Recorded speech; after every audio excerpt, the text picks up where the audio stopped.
교육진단 시간입니다. 한 학기를 마무리하는 시점에서 신학기의 계획과 결심대로의 성과가 있어서 성취감을 느끼는 학생도 있고 또 그렇지 못한 학생도 있습니다. 성취감을 느끼게 되면 공부가 재미가 있고 지루한 줄 모르지만 기대한 성취감을 느끼지 못하면 생활이 즐겁지 않습니다. 오늘은 공부를 즐거운 마음으로 하기 위해서는 어떻게 해야 하는지에 대해 얘기해보는 시간 갖도록 합니다. 오늘도 윤일현 교육문화연구소 대표 윤일현 선생님 전화로 모셨습니다. 윤 선생님 안녕하십니까? 예, 안녕하십니까? 무슨 일이든 즐겁지 않으면 생산성도 떨어질 텐데 이 공부도 즐기며 해야 하는 이유부터 좀 설명을 해주시겠습니까? 예, 방금 앞서 그 질문에서 공부가 재미있으면 성취감을 느끼게 되고 성취감을 느끼면 재미있어진다라고 말씀을 하셨는데요. 사실 어느 게 먼저냐 이렇게 보면은 일단은 재미가 있으면은 성취감이 높을 확률이 높고 또 성취감을 느끼면 공부의 재미도 있겠죠. 그래서 공부와 이 재미, 성취감은 서로 밀접한 관계를 갖고 있다고 볼 수 있습니다. 우리가 스포츠에서 예전에는 조금 산업화 시대나 우리가 경제 성장이 좀 급속도로 진행되던 시절에 그 운동선수들은 막 굶주림 속에서 이를 악물고 운동을 했다는 그 비장한 결의 같은 게 온 국민에게 감동을 주고 했습니다. 그러나 지금은 운동선수들은 보면은 아주 여유 있게 꼭 우승을 안 해도 준우승 혹은 3등 등 외로 나가도 최선을 다해서 즐겼다라는 표현을 쓰는데 굉장히 부모 세대보다는 여유 있고 좀 나아졌다고 할 수 있겠죠. 그래서 이 스포츠에서 우리 선수들이 자꾸 게임을 즐기면서 하겠다 이런 말을 굉장히 자주 하고 또 이걸로 효과를 보고 있는 경우가 많습니다. 그래서 역시 마찬가지로 이 공부도 스포츠와 마찬가지로 좀 즐기면서 하는 이런 태도를 가져야 되고 주변에서도 그렇게 되도록 분위기를 조성하고 도와야 됩니다. 부모가 모든 것을 계획하고 간섭하면 이 장애인 때는 극성스러운 관리와 이 반복적으로 진행되는 훈련 덕택에 좀 효과를 볼 수 있습니다. 그러나 자기 주도적인 학습을 할 수가 없고 또 공부를 즐길 수 없다면은 학년이 올라갈수록 성적이 떨어질 수밖에 없습니다. 이 기본기가 확실하게 다져져 있고 또 게임 자체를 즐길 수 있는 선수는 결정적인 순간이나 위기 상황에서 당황하지 않습니다. 그런 순간에도 상상력과 창의력을 정상적으로 자연스럽게 발휘할 수 있습니다. 결정적인 순간에 실패하면 모든 것이 끝난다는 부담감을 가지게 될 때 선수는 몸이 경직되고 엉뚱한 실수를 하게 되죠. 마찬가지로 학생도 이 문제 틀리면 큰일 난다 이런 불안과 초조한 마음을 가지고 있으면 잘 안 되는 경우가 있습니다. 이런 것들을 우리가 한번 깊이 생각해 볼 필요가 있습니다. 네.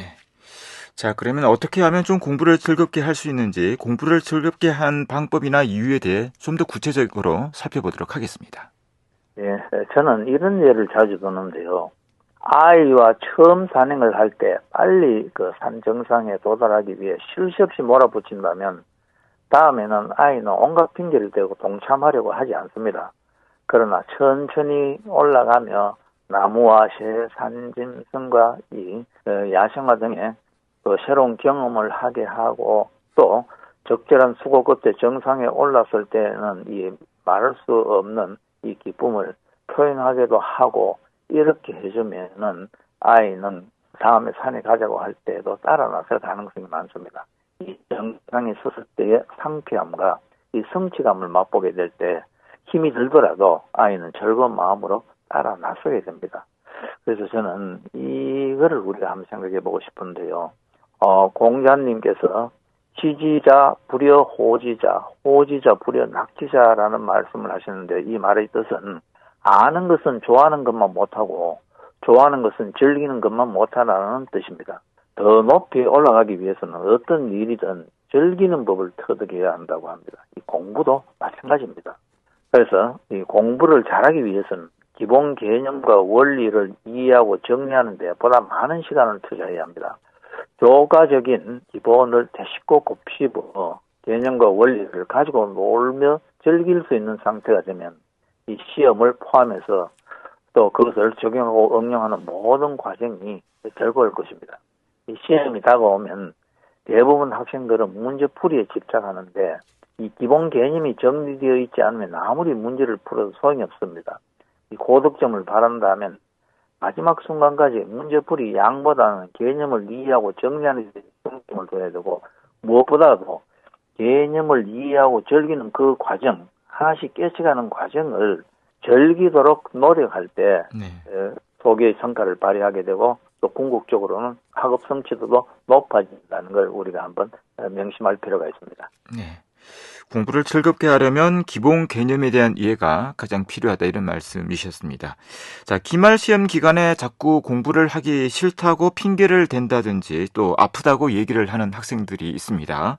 부모님들이 이런 문제는 좀 어떻게 도와줄 수 있을까요? 예, 우리가 흔히 이런 거를 미국의 사회심리학자 에드워드 존스와 스티븐 더글러스가 처음 이론화한 자기 열등화 전략이라는 게 있습니다. 이 셀프 핸디캐핑 스트래티지라는 이 용어인데요. 자신의 업무 수행 능력을 일부러 낮게 잡아놓고 만약 실패한다면 그 원인을 외부 탓으로 돌리고 성공하면 자신의 역량 이상으로 성취한 것으로 평가받으려는 전략입니다. 항상 잠재적인 실패 가능성이 직면해 있는 사람들이 실패를 합리화하거나 변명하기 위해 자주 사용하는 방법입니다. 상당수의 학생들이 자기 열등화 전략을 쓰는데요. 시험 전날 잠을 못 자거나 시험만 다가오면 머리가 아프거나 배가 아픈 학생이 있습니다. 이 경우 많은 부모님들은 시험 치러 가는 자녀에게 잘 칠 생각하지 말고 그냥 최선을 다해 끝까지 앉아있기만 해라, 이렇게 말합니다. 그래서 잘 치면 대단한 의지와 정신력의 소유자로 칭찬받습니다. 못 쳐도 잠을 못 자서 아파서 실력 발휘를 못했기 때문에 이 비난과 질책에서 벗어나게 됩니다. 우리처럼 경쟁이 치열하고 남과의 비교 때문에 스트레스를 많이 받는 상황에서는 상당수의 아이들이 이 잠재적 실패에 대비해 미리 다양한 변명거리를 만드는 경향이 있습니다. 문제는 이런 자기 열등화 전략을 자주 쓰면 진정한 발전을 기대할 수 없을 뿐만 아니라 이 가지고 있는 능력조차도 제대로 발휘할 수 없게 되어 결국은 변명만 늘어놓는 나약한 사람이 되기 쉽다는 것입니다. 이 부모님들께서도 부지불식간에 이 전략에 익숙해져 있습니다. 상담을 하다 보면 자녀의 노력과 성취 욕구의 결여보다는 몸이 약해서 친구를 잘못 사귀어서라거나 감기약을 잘못 먹어서 등의 변명으로 자녀의 부진과 나태를 옹호하는 부모님들이 많습니다. 그래서 저는 이렇게 말씀드리고 싶은데요. 자기 열등화 전략 습관과 그 유혹을 어떻게 극복할 수 있는가를 생각해야 되는데요. 사회적으로는 이 결과 중시주의 풍조가 사라져 있습니다. 자꾸 결과만 가지고 하니까 핑계를 대고 싶죠. 또 개인은 과정을 중시하고 즐기는 법을 터득해야 됩니다. 우리가 오늘 이 즐겨야 성취감을 느끼고 효과가 있다고 했습니다. 마지막 순간까지 낙관적인 마음가짐으로 최선을 다하되 결과는 담담하게 받아들이는 훈련을 해야 합니다. 일이든 공부든 일단 한 매듭이 지어지고 나면은 나쁜 기억은 툭툭 풀어버리고 또다시 새롭게 시작하면서 무엇이든지 가능하면은 즐겁고 좀 가벼운 마음으로 공부를 할 수 있도록 주변에서도 도와주고 본인도 그렇게 생각하면 좋겠습니다. 네, 오늘 말씀 여기까지 듣도록 하겠습니다. 잘 들었습니다. 고맙습니다. 윤일현 교육문화연구소 대표 윤일현 선생님이었습니다.